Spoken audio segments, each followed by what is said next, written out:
Hello friends, welcome to my YouTube channel Ansari classes 2.0। तो आज हम लोग जो है यूपीएससी पेट का जो एग्ज़ाम होने वाला है उसका जो हिंदी का नोट्स है उसके लिए स्पेशल नोट्स उसको आप लोग के लिए लाए हैं। बहुत अच्छा नोट्स है, आप इसको देखिए। तो जैसे इसमें दिया गया है, भाषा उच्चारण अवयवों से उच्चारित ध्वनि प्रतीकों की वह व्यवस्था है जिसके द्वारा किसी भाषा का समाज के लोगों पर परस्पर विचारों का आदान प्रदान करते हैं। तो इस तरह से देखिए, इसमें जो है विश्व हिंदी दिवस का दिया है। विश्व हिंदी दिवस कब मनाया जाता है? 10 जनवरी को मनाया जाता है। भारतीय हिंदी दिवस, विश्व हिंदी दिवस 10 जनवरी को है। भारतीय हिंदी दिवस कब है? 14 सितंबर को। अब देखिए, केंद्रीय हिंदी निदेशालय द्वारा वर्ष 2003 में देवनागरी लिपि तथा हिंदी वर्तनी के मानकीकरण के लिए अखिल भारतीय संगोष्ठी का आयोजन किया गया था। इस संगोष्ठी में मानक हिंदी वर्तनी के लिए नियम तय किए गए। नंबर 1, खड़ी पाई वाले व्यंजनों के संयुक्त रूप परंपरागत तरीके से खड़ी पाई को हटाकर ही बनाए जाएं, यथा ख्याति, लगन, लगत, विधन, विध्न, कच्चा, धज्जा, कुत्ता, सभ्य इत्यादि। नंबर 2, का और फ के संयुक्ताक्षर संयुक्त, पक्का, दफ्तर आदि की तरह बनाए, न कि संयुक्त पक्का लिखने के में का के नीचे का लिखकर नहीं। संयुक्त व पक्का गलत है। तीसरा पॉइंट, इया, छ, ट, ड, ढ, द और ह के संयुक्ताक्षर हल चिन्ह लगाकर ही बनाए जाएं। वाग्मय, विद्या, चिन्ह, ब्राह्मा इत्यादि। तो ये जो है हस्तलिखित जो नोट्स है, अगर आपको नोट्स वो चाहिए तो आपको। अब जो हम लोग देखते हैं इसका सेकंड पार्ट, पेज नंबर 2। इसमें 4 नंबर है। तो पेज नंबर 2 में देखते हैं सेकंड पार्ट में 4 नंबर पॉइंट, संयुक्त रा के प्रचलित तीनों रूप यथावत रहेंगे। प्रकार, धर्म, राष्ट्र। पॉइंट नंबर 5 देखते हैं, हल, चिन्ह युक्त वर्ण से बनने वाले संयुक्त अक्षर के द्वितीय व्यंजन के साथ ई की मात्रा का प्रयोग संबंधित व्यंजन को तत्काल पूर्व ही किया जाएगा, ना कि पूरे युग्म से पूर्व, यथा द्वितीय, चिट्ठियाँ, बुद्धिमान इत्यादि। उसके बाद आगे है पॉइंट नंबर 6, संस्कृत भाषा के मूल श्लोकों को उद्धृत करते समय संयुक्ताक्षर पुरानी शैली में से भी लिखा जा सकता है। नवीन नियमों के अंतर्गत लिखा जाए तो भी कोई आपत्ति नहीं होगी। उसके बाद देखते हैं कारक चिन्ह। हिंदी के कारक चिन्ह सभी प्रकार के संज्ञा शब्दों के प्रातिपादिक से पृथक लिखे जाएं, यथा राम ने राम को राम से, स्त्री का सेवा में इत्यादि। सर्वनाम शब्दों में ये चिन्ह प्रातिपादिक के साथ मिलाकर लिखे जाएं, जैसे तूने, आपने, तुमसे, उससे, उनसे, उसने, उसको, उससे इत्यादि। मेरे को, मेरे से आदि रूप व्याकरण सम्मत नहीं हैं। ठीक है, देखते हैं पेज नंबर 3 और पार्ट 3। ठीक है, तो चलिए स्टार्ट करते हैं पेज नंबर 3 और पार्ट 3। तो सबसे पहले है इसमें सर्वनाम के साथ यदि 2 कारक चिन्ह हो तो पहला मिलाकर तथा दूसरा पृथक लिखा जाए, जैसे उसके लिए, इसमें से। सर्वनाम और कारक चिन्ह के बीच ही तक आदि निपात हो तो कारक चिन्ह को पृथक लिखा जाए, जैसे आप ही के लिए, मुझे, मुझ तक को। क्रियापद, संयुक्त क्रिया पदों में सभी अंगीभूत क्रियाएं पृथक पृथक लिखी जाएं, जैसे पढ़ा करता है, आ सकता है, जा सकता है, किया करता था, पढ़ा करता था, बढ़ते चले जा रहे हैं इत्यादि। हाइफन, योजक चिन्ह, हाइफन का विधान स्पष्टता के लिए किया जाएगा। द्वंद्व, द्वंद्व समास, द्वंद्व समास से के पदों के बीच हाइफन रखा जाएगा, जैसे राम लक्ष्मण, शिव पार्वती, पढ़ना लिखना, खाना पीना, लेन देन इत्यादि। सा जैसे आदि से पूर्व भी हाइफन रखा जाएगा। तुम सा, राम जैसा, चाकू से तीखे। ठीक है।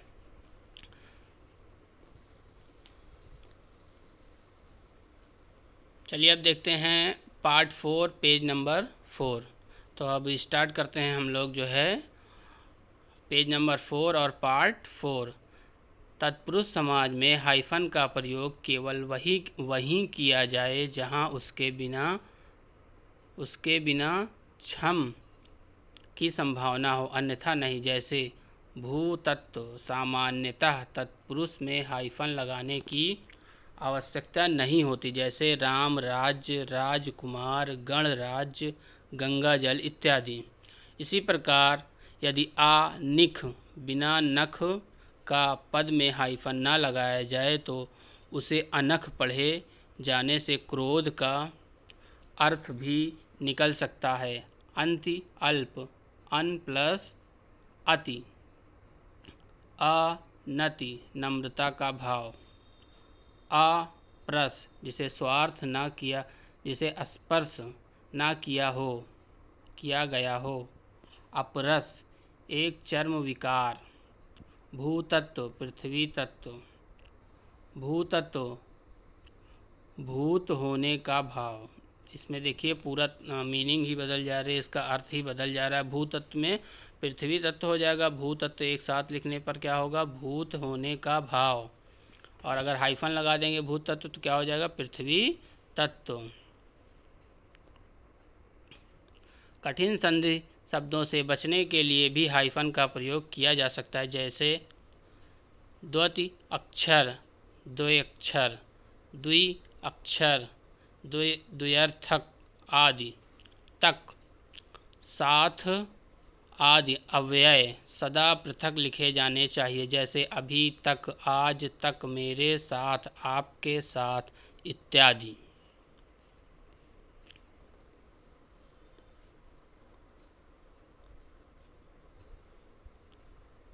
चलिए अब देखते हैं पेज नंबर 5 पार्ट 5 हिंदी का जो नोट्स है उसका पेज नंबर 5 है और पार्ट 5 है। तो इसको देखते हैं। इसमें सबसे पहले आता है वर्ण। किसी भी भाषा की सबसे छोटी ध्वनि वर्ण कहलाती है, और अर्थात ऐसी ध्वनि जिसका अंतिम विभाजन कर दिया गया हो, मतलब उसके बाद उसका कोई विभाजन ना हो सके, उससे छोटी वो ना हो पाए तो उसको वर्ण कहते हैं।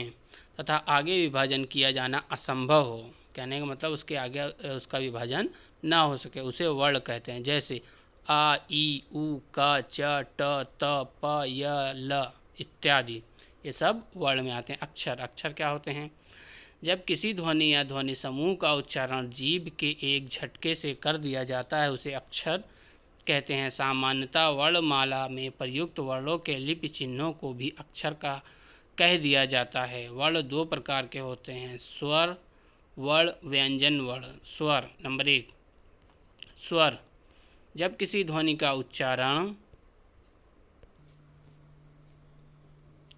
तो स्वर वर्ण देख रहे थे हम लोग। जब किसी ध्वनि का उच्चारण करने पर फेफड़ों से उठी हुई प्राण वायु मुख में बिना किसी रुकावट के या बिना किसी संघर्ष के मुख से बाहर निकल जाती है, उसे स्वर ध्वनि कहते हैं।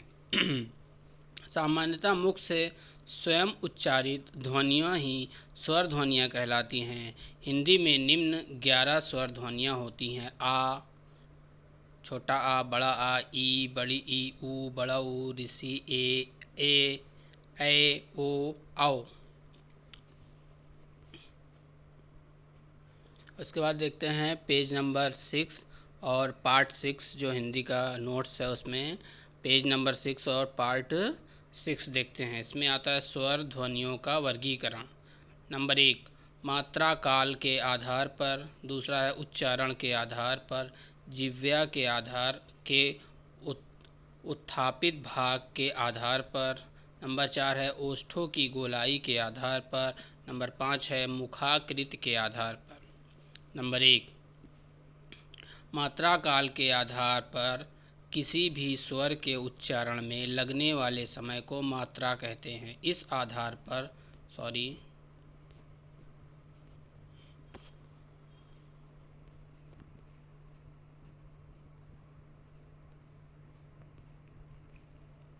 किसी भी स्वर के उच्चारण में लगने वाले समय को मात्रा कहते हैं। इस आधार पर स्वर 3 प्रकार के होते हैं।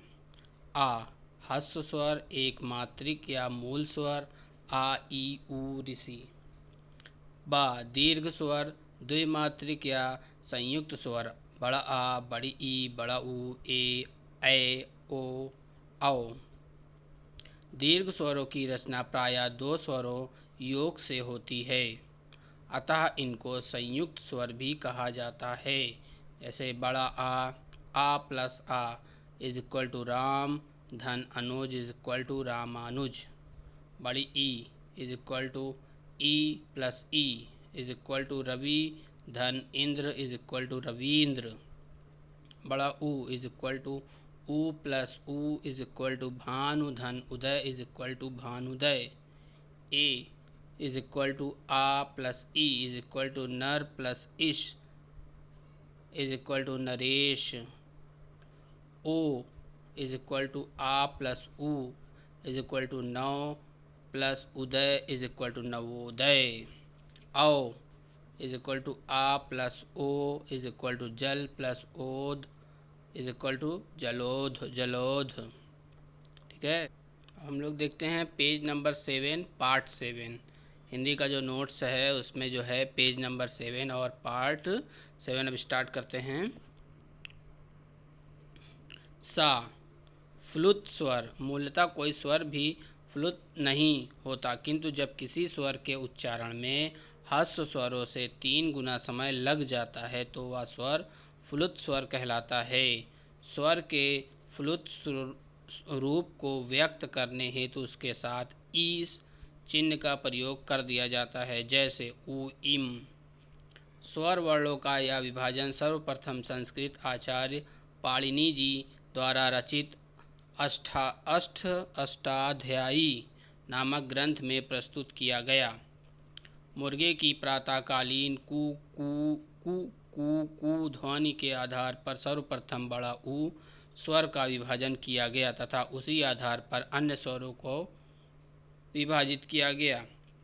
एक मात्रो भवेद हस्यो द्विमात्रो मुख्यते त्रिमात्रो फलुत ज्ञायो व्यंजन चार्थ मात्राकम। चार्थ मात्राकम आधी मात्रा, अर्थात एक मात्रिक स्वर ह्रस्व होता है, द्विमात्रिक स्वर दीर्घ होता है, 3 मात्रिक वाला स्वर पलुत स्वर कहलाता है तथा व्यंजन वर्ण की मात्रा आधी मानी जाती है। हाँ, तो अब देखते हैं पेज नंबर 8 और पार्ट 8 जो हिंदी का नोट्स है उसमें पेज नंबर 8 और इसका पार्ट 8वां। नंबर 2 उच्चारण के आधार पर। आ, इसमें आ आता है अनुनासिक स्वर। मुखनासिक, वचनोनुनासिक। जब किसी स्वर का उच्चारण करने पर श्वास वायु मुख व नाक दोनों के बाहर निकलती है तो वह स्वर अनुनासिक स्वर कहलाता है। स्वर के अनुनासिक रूप को दर्शाने के लिए स्वर के साथ चंद बिंदु का प्रयोग कर दिया जाता है। अन, आ, ई, ऊ, उ, ए, ओ, औ अनुनासिक। ब में है अनुनासिक।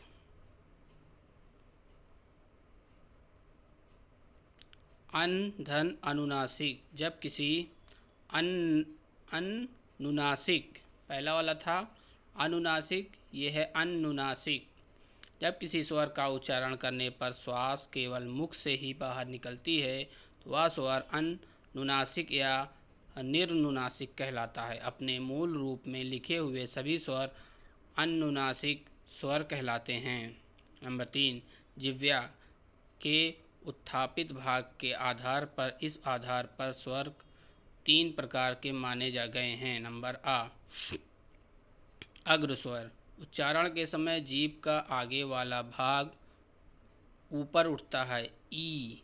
बड़ी ई, ए बा। मध्य स्वर उच्चारण के समय जीभ का बीच का भाग उठता है अ, केंद्रीय स्वर। सा, पस, पश्च स्वर उच्चारण करने पर जीभ का पीछे का भाग उठता है बड़ा अ। ऊ, बड़ा ऊ, ओ, आओ।